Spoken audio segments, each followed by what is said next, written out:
This video is about solving quadratic equations by factoring. So sa nakaraang video na in-upload ko, nag-review tayo ng how to factor trinomials. Merong 4 types of factoring doon. Una ay yung common monomial factor. Second is the difference of two squares. Third is the perfect square trinomial. And the fourth one is the general trinomial factoring. So yun yung mga types of factoring na gagamitin natin dito sa solving quadratic equations by factoring. Meron tayong tinatawag na zero factor property. This is the principle behind the zero factor property. The product AB is equal to 0 if A is equal to 0 or B is equal to 0 or both A and B are equal to 0. So kung yung isang factor ay 0, i-multiply mo siya sa other factor, 0 na yung product nun. If one of the factors is 0, ang product nun ay 0 na. Yan yung sinasabi sa zero factor property. Let's go to the first example. Example number 1. We will solve 4x squared plus 7x equals 0. You can solve this quadratic equation applying the completing the squares. Kaya lang kasi na-discuss na natin yun sa ibang video. Kaya ang papakita ko dito is by factoring. So ang involved dito is common monomial factor. So sa common monomial factor, ilalabas lang natin yung GCF ng bawat term. In this case, yung 4x squared at saka positive 7x, ang GCF nila ay x. Yun ang ilalabas natin sa parenthesis. Tapos, para makuha natin yung second factor na nasa loob ng parenthesis, i-divide natin yung 4x squared divided by x. And, ang quotient niya is 4x. Tapos, i-divide din natin si positive 7x ng x. Positive 7x divided by x, the quotient is positive 7. So, yung nasa loob ng parenthesis ay 4x plus 7. It is equal to 0. Since the first factor is x and the second factor is quantity 4x plus 7. Since the product of the two factors is equal to 0, so pwedeng yung first factor natin ay 0 or yung second factor natin is pwedeng 0 or pwedeng pareho silang 0.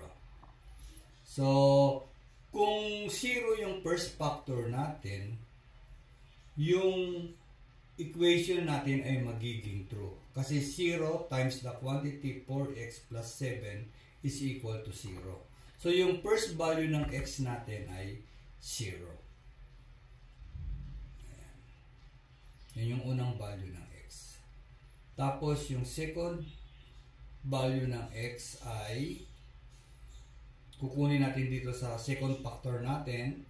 4x plus 7 equals 0. Ita-transpose natin si 7 sa right side. So, magiging 4x equals negative 7. Then, divide both sides by 4 kasi kailangan si x lang nasa left side. Kailangan ma-isolate si x pwedeng sa left or sa right. So, makakancel natin si 4 over 4. So, x na lang is equal to negative 7 over 4. So, this is the second value of x. So, there are two values of x in the quadratic equation 4x squared plus 7x equals 0. The first is x is equal to 0 and the second one is x is equal to negative 7 over 4.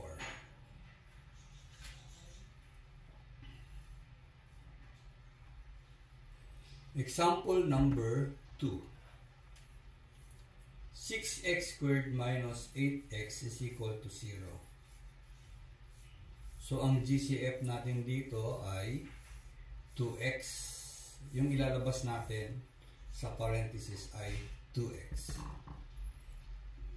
Then, para makuha natin yung nasa loob ng parenthesis, yung second factor natin, i-divide natin sa 6x squared divided by 2x. The quotient is 3x. Tapos, negative 8x divided by 2x is negative 4. So, yung nasa loob ng parenthesis na second factor natin ay 3x minus 4. This is equal to 0. Each factor will be equated to 0. So, 2x is equal to 0. And the second factor, 3x minus 4 equals 0. Tapos solve for x na. So, sa first factor, 2x equals 0. Divide natin both sides ng 2. Yan. Applying the division property of equality. So, yung 2 over 2 makakancel na yan kasi 1. 2 divided by 2 is 1. 1x na lang. So, x na lang. And 0 divided by 2 is 0. Yung iba nag-i-stop na dito sa 0 over 2. Hindi siya simplified. Kasi pwedeng i-divide ang 0 ng 2 and ang quotient is 0. So, ang first value ng x natin ay 0. Para makuha yung second value ng x, gamitin natin yung 3x minus 4 equals 0. Yung second factor yan. So, transpose natin si negative 4 sa right side, magiging positive 4. Tapos, applying the division property of equality, divide both sides by 3, yung coefficient ng x, yun yung pang-divide natin. So, makakancel na si 3 over 3. So, ang value ng x natin ay 4 over 3. So, yan yung dalawang values ng quadratic equation na 6x squared minus 8x equals 0. The first root is x is equal to 0 and the second root is x is equal to 4 over 3. Don't forget to box your final answer.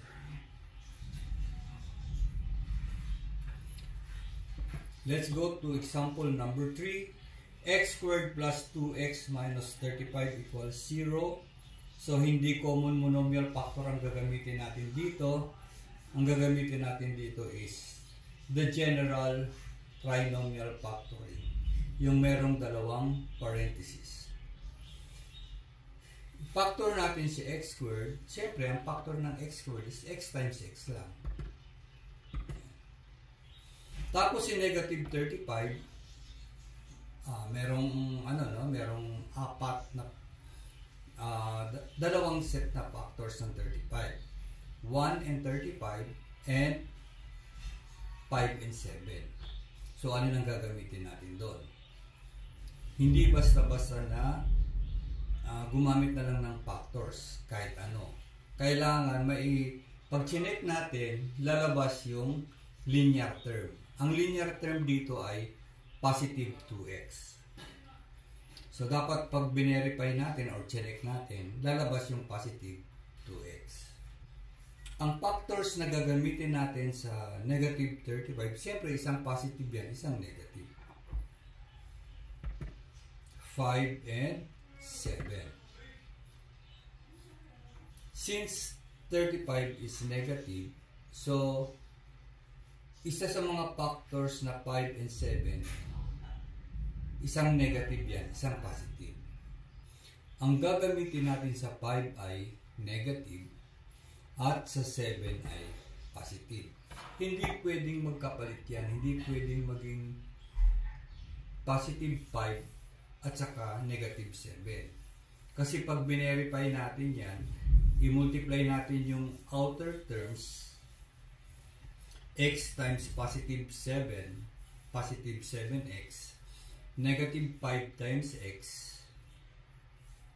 negative 5x, pag inad natin sila, positive 2x. Kasi kung magkapalit yung signs nila, yung 5 naging positive, yung 7 naging negative, yung linear term, negative 2x. So, hindi magiging equal doon sa linear term ng given quadratic equation.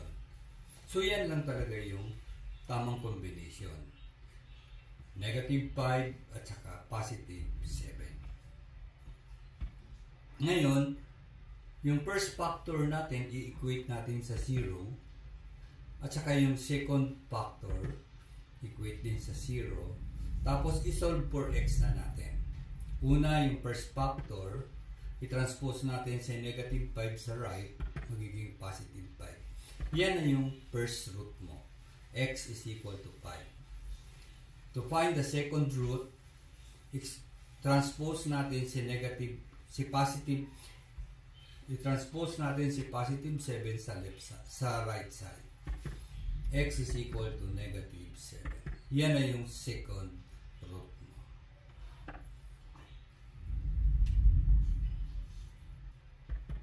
Example number 4. 25x squared minus 49 is equal to 0. So, dito gagamitin natin ay the difference of two squares. 25x squared is a perfect square. 49 is also a perfect square. And the operation involved is minus. So, ang gagamitin natin is the difference of two squares. So, i-factor lang natin yung equation, itong equation na ito, 25x squared minus 49 equals 0. Ang factor ng 25x squared is 5 times 5. Tapos yung x squared ay x times x. So 5x times 5x. Pag chinek natin yan, babalik siya sa 25x squared. Tapos yung negative sign ng 49, siyempre isang positive yan, isang negative. And ang factors ng 49 is 7 times 7. So, isang positive, isang negative. Tapos, equate natin sa 0 bawat factor. So, 5x plus 7 equals 0. And yung second factor natin, 5x minus 7 equals 0. So, solve for x na. Transpose si positive 7. Magiging negative 7. Divide both sides by 5. So, cancel si 5 over 5. So, ang value ng x natin ay negative 7 over 5. Yan yung ating first root. Second root, transpose natin si negative 7 sa right side, magiging positive 7. Understood na yan na positive kasi walang sign. Divide both sides by 5. So, cancel si 5 over 5. So, x is equal to 7 over 5. Yan yung ating second root. Pwede mo rin gamitin dito yung extracting the square root. Pwede din. No? I-transpose mo si negative 49, magiging 25x squared equals 49. Tapos, divide both sides of the equation by 25. So, magiging x squared equals 49 over 25. Tapos, extract the square root both sides. Square root ng x squared ay x. Ang square root ng 49 over 25 is positive, negative 7 is of 5. pwede din yun. Kaya lang kasi ang topic natin, by factoring, kaya ito yung ginamit natin. Example number 5. Ayan, meron tayong dalawang solution dito sa number 5. Ito yung solution 1. Gawin nating standard, general form kasi nasa standard form siya. So, i-transpose natin si negative 64 sa left side, magiging positive 64 tapos equals 0 kasi equation siya. Ngayon, i-factor na natin si 4x squared minus 32x plus 64. Perfect square trinomial to. No? Dapat alam nyo kung perfect square trinomial yung isang expression. Kaya nga, meron tayong review nito doon sa isang video. So, factors ng 4x squared ay 2x. Tapos, factors ng 64 ay 8 times 8. Ayan.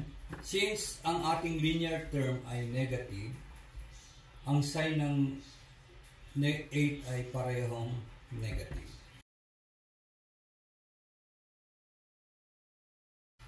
Ayan.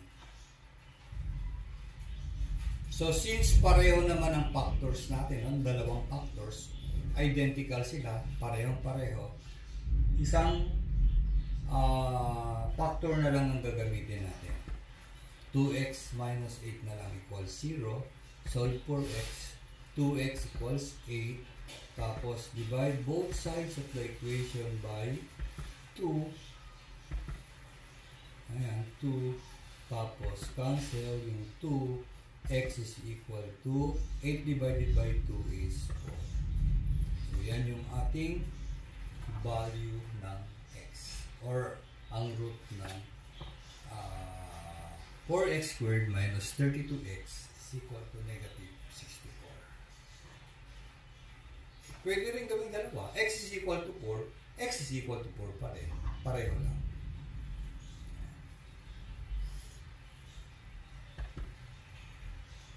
Ngayon ito yung second solution. Parang extracting square root to. So since pareho yung factors natin, yan. Yun yung ano niya, with exponents. Quantity 2x minus 8 squared is equal to 0. Tapos extract mo yung square root both sides. So, square root of quantity 2x minus 8 squared is 2x minus 8. Square root ng 0 is 0.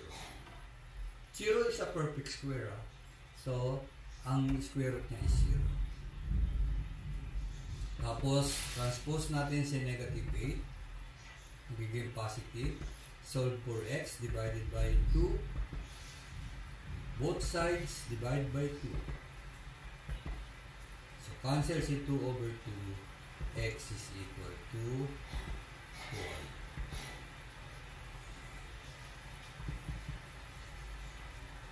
So, yan yung solving quadratic equations by factor. Meron pa tayong example number 6, number 7, number 8, and number 9. Antayin nyo na lang.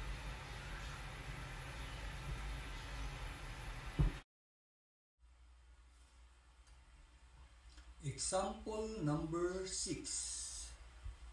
3x squared plus 18x equals 0. So try to find the GCF of 3x squared and 18x. The GCF of 3x squared and 18x is 3x. So yun yung ilalabas natin sa parenthesis. Tapos, to find the first term of the second factor, the GCF is the first factor, ha? Yung 3x, yan yung GCF, yan yung first factor. Then, yung second factor, yung first term ng second factor, i-divide lang natin yung 3x squared ng 3x. 3x squared divided by 3x, pwede tayong gumamit ng ganito. 3x squared divided by 3x. So, makakancel yung 3, makakancel yung isang x. Ang maiiwan is yung x. So, 3x squared divided by 3x is x. Ayan. Plus 18x divided by 3x is 6. While 0. The first factor is 3x and the second factor is quantity x plus 6. Now we will equate the two factors to 0. The first factor is 3x, equate to 0, and then the second factor is x plus 6 equals 0. Then solve for x now. To solve for x here in the first equation, in the first factor, divide both sides of the equation by 3 para makancel si 3 over 3. Ayan. So, ang naiwan na lang is si x. 0 divided by 3 is 0. So, the first root is 0. Ayan, the first root. Then, the second factor is x plus 6 equals 0.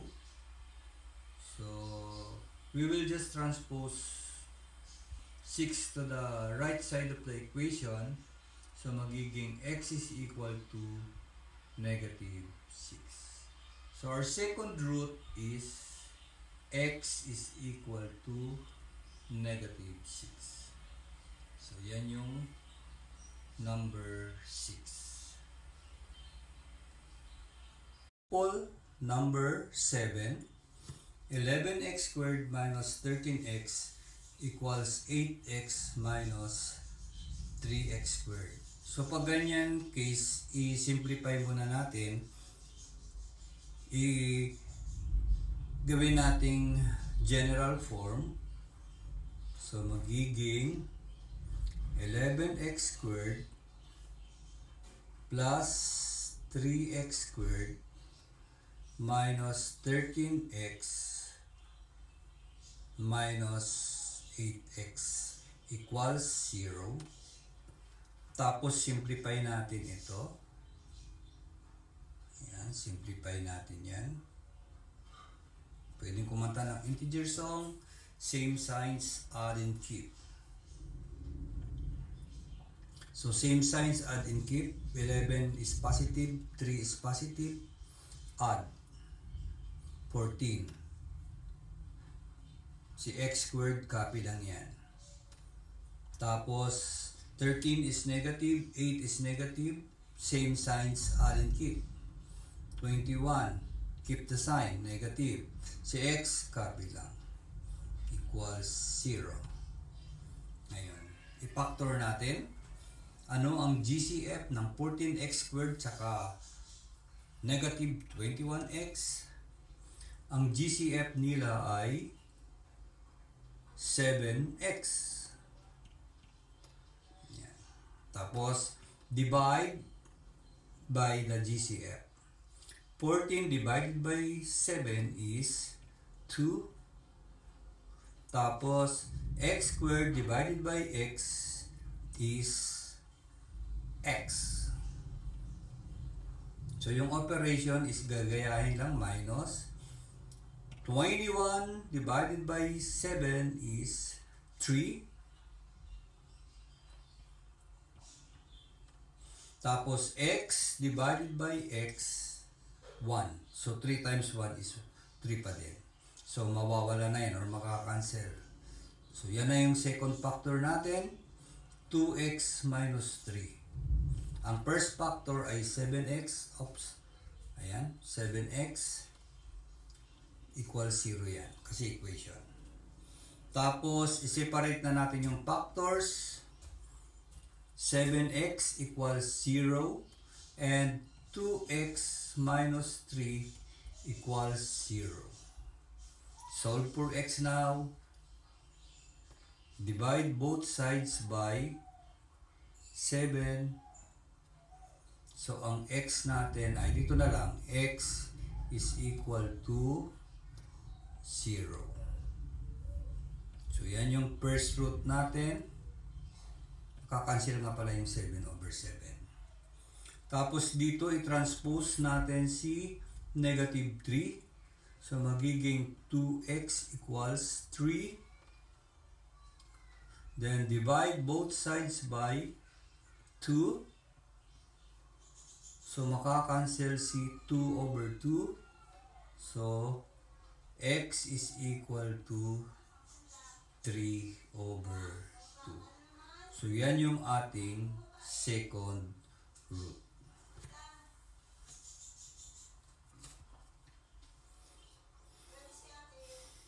Number 8. 2x squared minus 5x equals 3. Gawing standard form muna.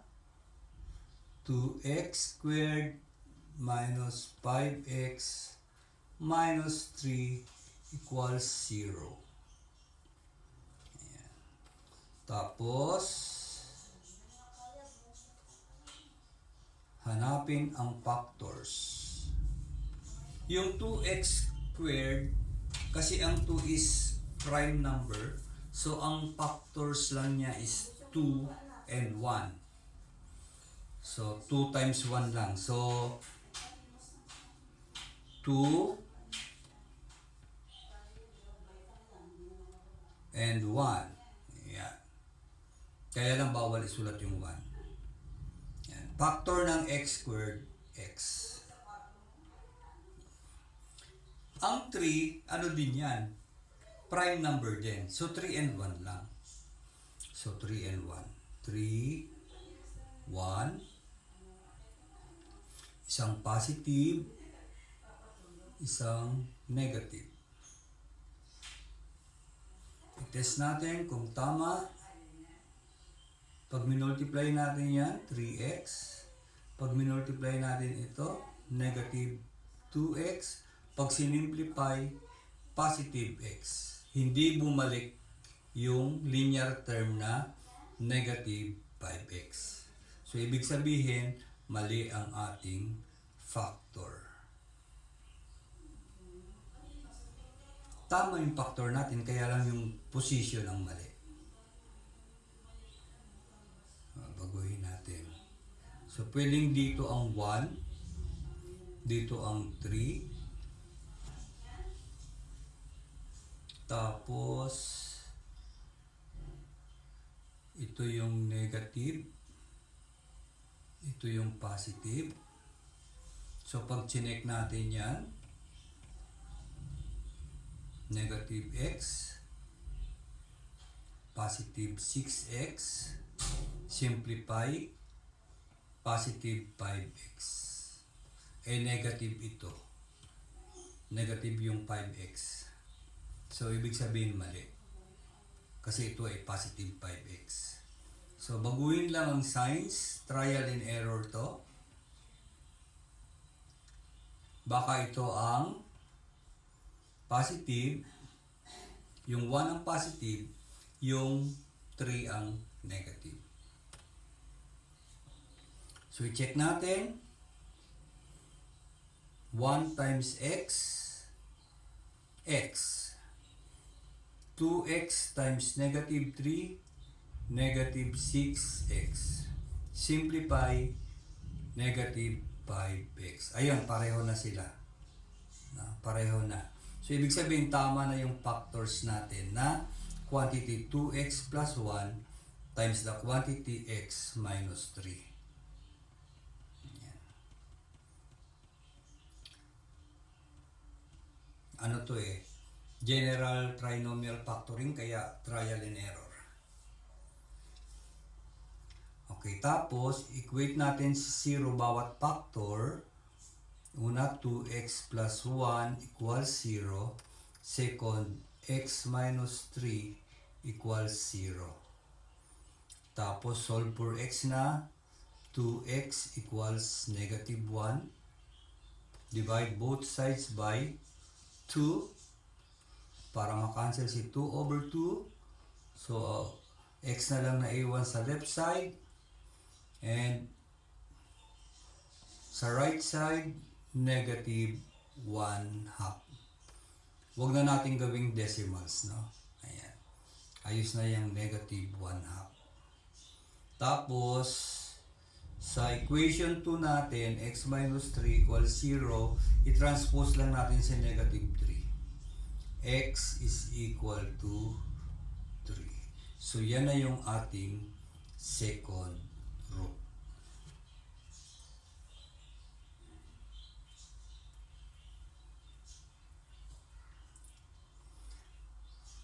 Number 9, 9x squared plus 5x minus 64 equals 5x. Gawing standard form, 9x squared plus 5x minus 64 minus 5x equals 0. Ayan. Tapos combine similar terms. Ang similar terms dyan ay 5x at saka negative 5x. 5x minus 5x is 0. So, ang may iwan na lang sa left side ay 9x squared minus 64 equals 0. Ano na to? Factoring the difference of two squares.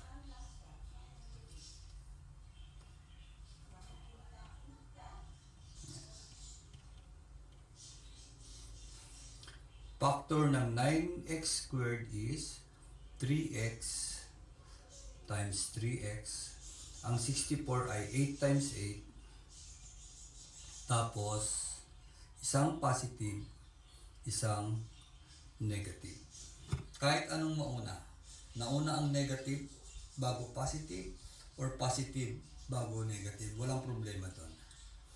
Tapos, equate natin sa 0. 3x plus 8 equals 0 and 3x minus 8 equals 0. Solve for x na. Dito na lang. 3x equals negative 8. Tapos divided by 3. Para cancel si 3 over 3. X na lang is equal to negative 8 over 3. Yan yung ating first root. Second root, 3x equals 8 divided by 3. Cancel si 3 over 3. Naiwan na lang is si x. Tapos 8 over 3. Kasi hindi exact pag di-divide. Kaya hindi na natin i-divide. Yan na yung sagot. Magdi-divide lang tayo pag exact yung division. Pag walang remainder. So, dalawa ang roots. Una, negative 8 over 3. Pangalawa, 8 over 3. Pwede rin dito yung extracting square root. Number 10. 16x squared minus 56x plus 49 equals 0. Perfect square trinomial siya. Kasi square root ng 16x squared, 4x. Square root ng 49, pwedeng negative 7, no? Kasi negative 7 times negative 7 is positive 49. Tapos i-multiply natin to negative 28x, double the product, equals negative 56x. Ayun yun, lumabas. So doon natin malalaman yung kung perfect square trinomial. Kukunin natin yung square root ng first term at saka square root ng second term. I-multiply natin sila and double the product. Dapat ang lalabas ay yung linear term. Tulad nito, ang linear term dito ay negative 56x. Nung kinuha natin yung square root ng first term, 4x, tsaka square root ng last term, negative 7, minultiply natin ng 2, negative 56x. Kaya siya ay perfect square trinomial. So ganito lang ang gagawin pag perfect square trinomial. Pwedeng ganito. So 4x times 4x. Ang 49 ay 7. Tapos ito kasi minus 56x. Ang linear term natin ay negative. So, ang gagamitin nating sign ng 7 is parehong negative. Kasi pag chinek natin yan, negative 7 times negative 7, positive 49. Ito yun. Eh sir, ganun din po pag positive. Oo nga. Positive 7 times positive 7, babalik din sa positive 49. Pero, hindi mo mapapalabas yung negative 56x. Dapat kasi negative to eh. Kaya dapat negative siya. Ayan. Tapos, since same lang naman yung factors, isa na lang equation ang gagawin natin. 4x minus 7 equals 0. Hindi, wala na palang parenthesis. Para ma-equate natin sa 0. 4x minus 7 equals 0. 4x equals 7. Itatranspose natin sa negative 7. Tapos, divide both sides by 4. Makakancel si 4 over 4. So, x is equal to 7 over 4. So, isa lang ang root. Pwede naman ulitin. Ang x sa 1 root, ang first root mo ay 7 over 4. Ang second root mo, ganun din, 7 over 4. Kasi dito, pag solve for x, 7 over 4. Ganun din dito, 7 over 4 pa rin.